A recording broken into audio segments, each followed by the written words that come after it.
नमस्कार, सुपरफास्ट छत्तीसगढ़ आप देख रहे हैं छत्तीसगढ़ का नंबर 1 बुलेटिन और आपके साथ मैं हूं पुनीत। चलिए खबरों की करेंगे शुरुआत और सबसे पहले एक बड़ी खबर की करेंगे बात। बलरामपुर से बड़ी खबर है। खबर क्या है? 2 लोगों की बेरहमी से पिटाई की गई है और आरोप है बकरा चोरी करने का, जिसमें ग्रामीणों ने पीटा है, बुरी तरह से पीटा है दोनों युवकों को। इनकी हालत गंभीर बताई जा रही है, इतना बुरी तरीके से पीटा कि इनकी हालत खराब हो गई। और तस्वीरें भी देखिए, ये सामने आ गई हैं कि कैसे पीटा जा रहा है और बकरा चोरी करने का इन पर आरोप लगाते हुए इनको पीटा गया है। सोशल मीडिया पर यह वीडियो वायरल हुआ है और लोग इसे देख रहे हैं लगातार। ये वीडियो जो है तो सोशल मीडिया पर खूब वायरल हो रहा है। कैसे ग्रामीण इन दोनों युवकों को पीट रहे हैं, बुरी तरह से घायल बताए जा रहे हैं दोनों युवक, खूब ज्यादा इनको पीटा गया है।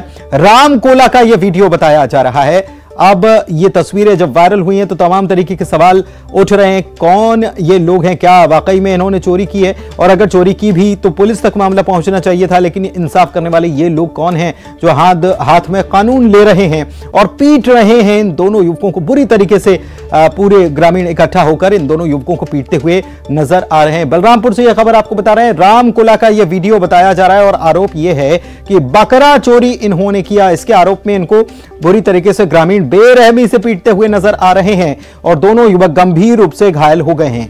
अब क्या इनको अस्पताल पहुंचाया गया कि नहीं पहुंचाया गया, आगे इनका क्या हुआ, हालांकि यह भी चीज बात सामने नहीं आई है, लेकिन यह वीडियो जो है ये रामकोला का बताया जा रहा है, जहां पर बकरा चोरी करने का आरोप लगाते हुए इन दोनों युवकों की पिटाई कर दी।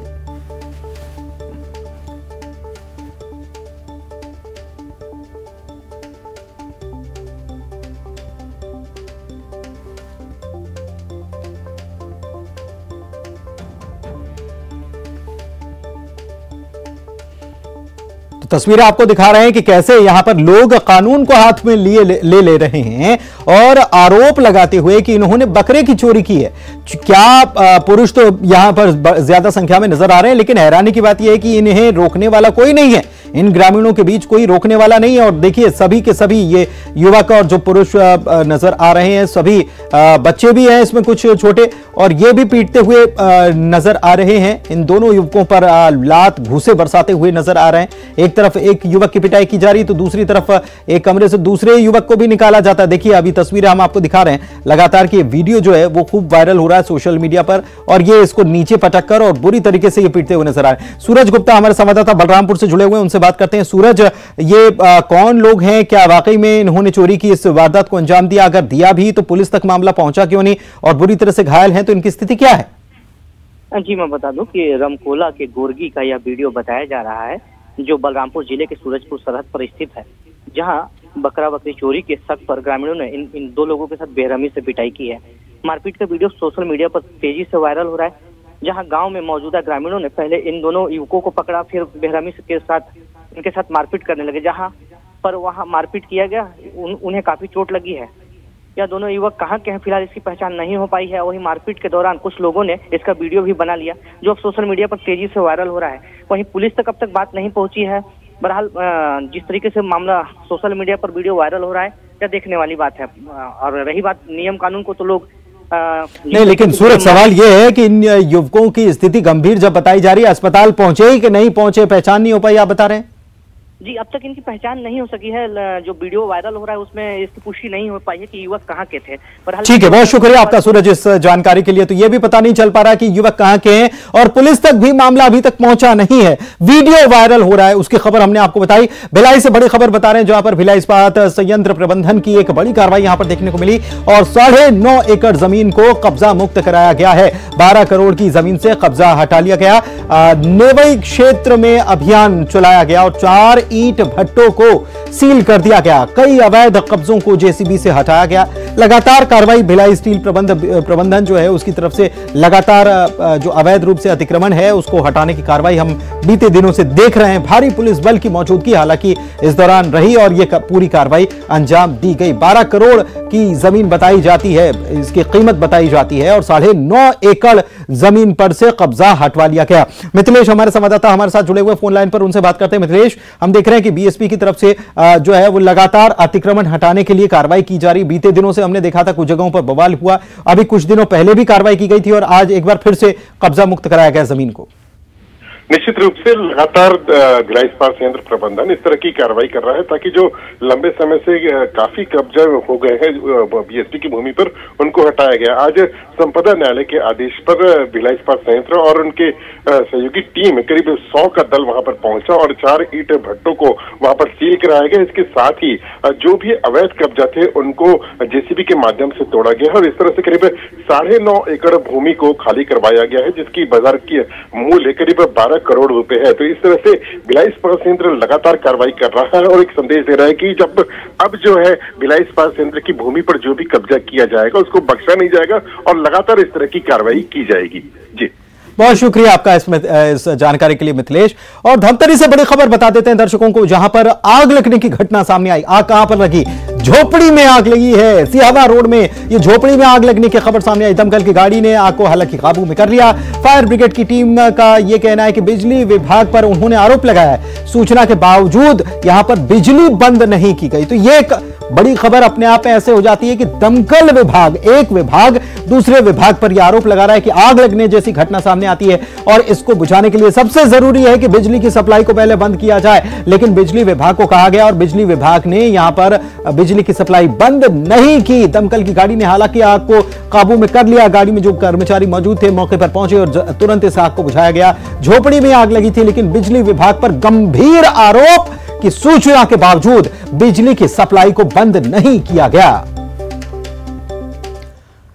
और राजधानी रायपुर से बड़ी खबर, जहां पर गर्मी में स्कूलों को लेकर एक बड़ा फैसला ले लिया गया है कि अब स्कूल सुबह 7 से 11 बजे तक ही लगेंगे। भीषण गर्मी पड़ रही है और तापमान 40, 42, 44 तक पहुंच जा रहा है। और ऐसे में मुख्यमंत्री भूपेश बघेल ने घोषणा की है। भेंट मुलाकात कार्यक्रम के तहत मुख्यमंत्री पहुंचे थे और इस दौरान उन्होंने कहा कि प्रदेश में जो जिस प्रकार से तेज गर्मी देखने को मिल रही है, इसके चलते फैसला लिया गया है, क्योंकि कई जिलों में पारा 44 डिग्री के भी पार पहुंच चुका है। 44.1 डिग्री तक पहुंच चुका है। तापमान में और बढ़ोतरी की संभावना है और ऐसे में एहतियात के तौर पर सुबह स्कूल का समय केवल एक समय कर दिया गया, सुबह 7 से लेकर 11 बजे तक।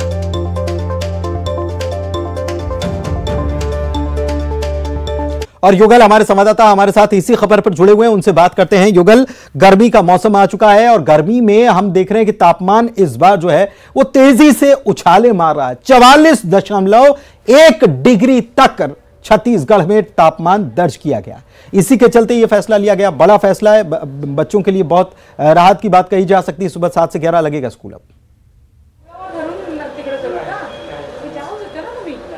जी बिल्कुल पुनीत, सही कह रहे हैं आप। जिस तरह से छत्तीसगढ़ में आग उगल रहे हैं सूर्य, तो ये कहा जा सकता है कि छत्तीसगढ़ के तापमान में काफी बढ़ोतरी हो रही है। अगर हम तापमान की बात करें तो रायगढ़ का तापमान 44.3 डिग्री तक पहुंच चुका है। इसके अलावा रायपुर और राजनांदगांव का 43 डिग्री दर्ज किया गया है।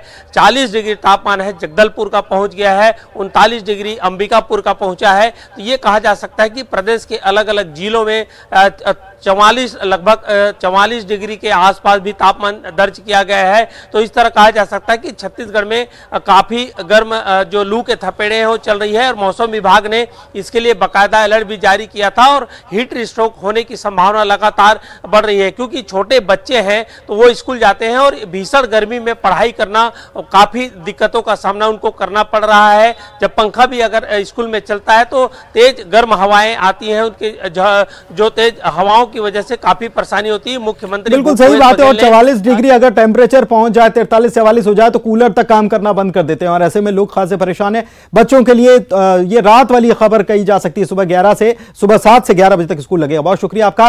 कर्नाटक चुनाव से जुड़ी बड़ी खबर अपने दर्शकों को दे देते हैं। कर्नाटक विधानसभा चुनाव की तारीख बिल्कुल नजदीक है और इसकी तैयारी भी तेज कर दी गई है और ऐसे में सभी दल अपने अपने स्टार प्रचारकों की लिस्ट तैयार कर रहे हैं और कांग्रेस और बीजेपी दोनों ने अपने स्टार प्रचारकों की लिस्ट जारी कर दी है। कांग्रेस की अगर बात की जाए तो स्टार प्रचारकों में मुख्यमंत्री भूपेश बघेल को शामिल किया गया है। कुल 40 नाम है स्टार प्रचारकों की इस लिस्ट में। मुख्यमंत्री भूपेश बघेल भी इसमें शामिल है और पहले के दूसरे राज्यों के चुनाव जो है उसमें मुख्यमंत्री भूपेश बघेल जो है उनको अहम जिम्मेदारी पहले भी मिल चुकी है। इस बार भी अहम जिम्मेदारी उनको दी गई है। स्टार प्रचारक के तौर पर उनको शामिल किया गया। कर्नाटक चुनाव में स्टार प्रचारक बनाए गए हैं। प्रदेश की योजनाएं जो हैं, प्रदेश कांग्रेस जो है सत्ता में है, लिहाजा क्या उपलब्धियां हैं, इन सबको जाकर वे कर्नाटक में गिनाने वाले हैं।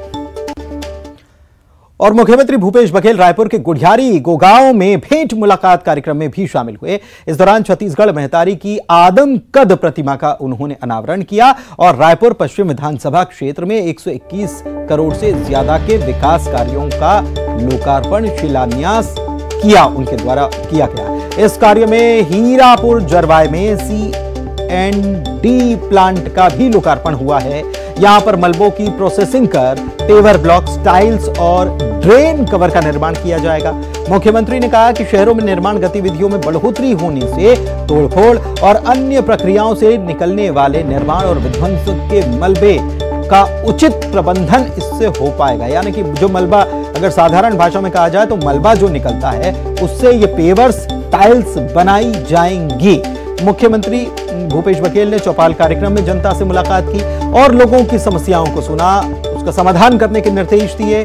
नालंदा परिसर में मिलेट कैफे का उद्घाटन किया, गौठान का निरीक्षण किया, वर्मी कंपोस्ट निर्माण प्रक्रिया की जानकारी ली, गोबर से पेंट निर्माण यूनिट का निरीक्षण उनके द्वारा किया।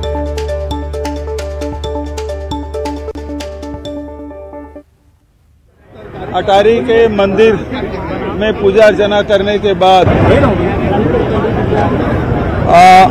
वहाँ स्थित जो गौठान है उसका निरीक्षण किया और वहाँ उस गौठान में बहुत सारी एक्टिविटी वहाँ की स्व सहायता समूह की जो महिलाएं हैं वो कर रही हैं। वर्मी कंपोस्ट भी बना रही हैं, गमला दिया भी बना रही हैं, दोना भी बना रही हैं और उसके साथ साथ गोबर से प्राकृतिक पेंट बना रहे हैं और अभी तक के लगभग 17,000 लीटर प्राकृतिक पेंट का उत्पादन कर चुके हैं, जिसे 15,000 लीटर वो बेच चुके हैं। कार्यक्रम में शासकीय योजनाओं का लाभ ले रहे हैं, उसका अनुभव साझा किए, चाहे राशन कार्ड की बात हो, चाहे मोर मकान, मोर चिन्हारी की बात हो, चाहे नियमितीकरण की बात हो, चाहे भवन अनुज्ञा जो ऑनलाइन जो सुविधाएं मिल रही है, तो सब लोगों ने, हितग्राहियों ने अपनी बात कही और संतोष व्यक्त किया।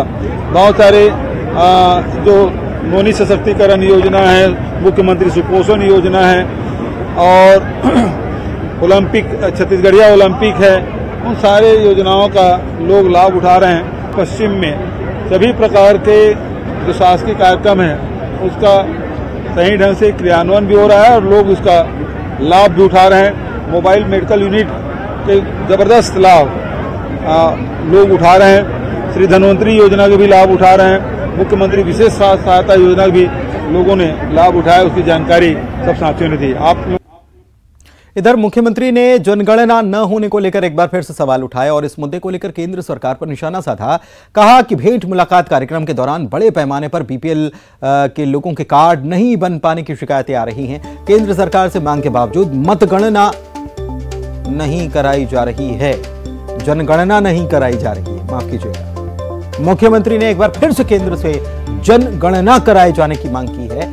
विधायक विक्रम मंडावी के काफिले पर बीजापुर में हुई फायरिंग के मुद्दे पर उन्होंने कहा कि डीजीपी को सभी जनप्रतिनिधियों की समुचित सुरक्षा के निर्देश हैं। सभी जनप्रतिनिधि अपने सुरक्षा कर्मियों के साथ ही क्षेत्र का दौरा करें। जो बात कही, उसके पास 10 रुपया राशन कार्ड है, वो चाहती है कि जो मुफ्त राशन मिल रहा है वो हमको मिले, तो उसके लिए जरूरी है ये जो राशन कार्ड बने हैं वो राशन कार्ड 2011 के जो सर्वे हुआ है उसके आधार पे मिला है। अब 2021 में जो जनगणना होना था वो नहीं हुआ है और इसके लिए खड़गे साहब ने भी पत्र लिखा प्रधानमंत्री जी को। लगातार राहुल गांधी जी इस मुद्दे को उठाए हैं, मैंने भी प्रधानमंत्री को पत्र लिखा है। जाति जनगणना की बात हो रही है, ये लोग कर नहीं रहे, उसका खामियाजा आम जनता को हो रहा है। जो हर साल 10 साल में होना चाहिए जनगणना, वो नहीं हो पाया। मैंने डीजी से बात की है कि सुरक्षा का पूरा प्रबंध होना चाहिए। जब विधायक जी कोई कार्यक्रम बना रहे हैं तो रोड ओपनिंग पार्टी जानी चाहिए और जब लगातार उस एरिया में कैंप है तो कैंप से सीआरपीएफ के जवानों को रोड ओपनिंग में क्यों नहीं भेज रहे हैं? तो सुरक्षा जरूरी है और इस प्रकार से कोताही जो बरती जा रही है वो बर्दाश्त नहीं किया जाएगा। बीजापुर में कांग्रेस विधायक विक्रम मंडावी के काफिले पर नक्सल हमले को लेकर सियासत भी शुरू हो गई है। बीजेपी के प्रदेश अध्यक्ष ने सरकार पर निशाना साधा। कहा कि इस घटना के बाद से बस्तर में सरकार की पोल खुल गई। नक्सलवाद को लेकर सरकार झूठ बोल रही है। बताएं कि बीजापुर में अंदरूनी इलाकों की दौरे पर गए कांग्रेस विधायक विक्रम मंडावी के काफिले पर हमला हुआ। हालांकि इस हमले में किसी तरह का कोई नुकसान होने की कोई बात सामने नहीं आई। फिर राज्य सरकार और मुख्यमंत्री जी लगातार इस विषय पर बोलते रहे हैं, पर सरकार की पोल खुल गई है। जिस प्रकार से कल की घटना की जो जानकारी मिली है, वास्तविकता क्या है, कैसे हुआ है, ये सरकार जांच कराए और लोगों को पता चले कि क्या स्थिति है इस मामले में। पर इतना तो तय है, सरकार की पोल खुल गई है, सरकार लगातार इस विषय पे झूठ बोल। शक्ति केंद्र संयोजन सह संयोजक और प्रभारी की बैठक लेने दुर्ग पहुंचे बीजेपी के प्रदेश अध्यक्ष ने एक बार फिर से प्रदेश की कांग्रेस सरकार को निशाने पर लिया और कहा कि कांग्रेस सरकार आरक्षण देने वाली नहीं, लेने वाली सरकार है। सरकार आरक्षण के मुद्दे पर सिर्फ राजनीति कर रही है। बघेल जी लगातार संवैधानिक संस्थाओं पर न केवल प्रश्न चिन्ह लगाते रहे हैं, बल्कि उनको धमकी भी देते रहे हैं। और आरक्षण के मामले में भूपेश बघेल जी केवल और केवल राजनीति कर रहे हैं। भूपेश बघेल और कांग्रेस पार्टी की सरकार आरक्षण देने वाली नहीं, आरक्षण छीनने वाली है। पिछड़े वर्ग को आरक्षण दिया, अपने ही कार्यकर्ता को उच्च न्यायालय भेजकर उस पर स्थगन लगाया और उस याचिकाकर्ता को राज्य मंत्री के पद से नवाजा। उसी प्रकार से आदिवासी समाज के आरक्षण को भी जिसने कोर्ट में चुनौती दी, उसे भी पदों से नवाजा। तो ये कांग्रेस पार्टी आरक्षण देने के लिए नियत नहीं है, आरक्षण के नाम पर केवल राजनीति कर रही है। क्वांटिफाइबल डाटा गवर्नर के पास प्रस्तुत होना चाहिए, वो प्रस्तुत नहीं कर रहे हैं। जगदलपुर से खबर आपको बता रहे हैं, बस्तर में मौसम का मिजाज बदल गया और तेज हवाओं के साथ यहां पर बारिश शुरू हो गई है। भीषण गर्मी से लोगों को निजात मिली है क्योंकि तापमान में अचानक से इजाफा देखने को मिला था। तो अब हवा चलने से और बारिश होने की वजह से गिरावट भी तापमान में आई है और राहत महसूस की गई है लोगों के द्वारा इस गर्मी से, क्योंकि मौसम का मिजाज अचानक से बदल गया है। तेज हवाएं चल रही हैं और बारिश भी शुरू हो गई है।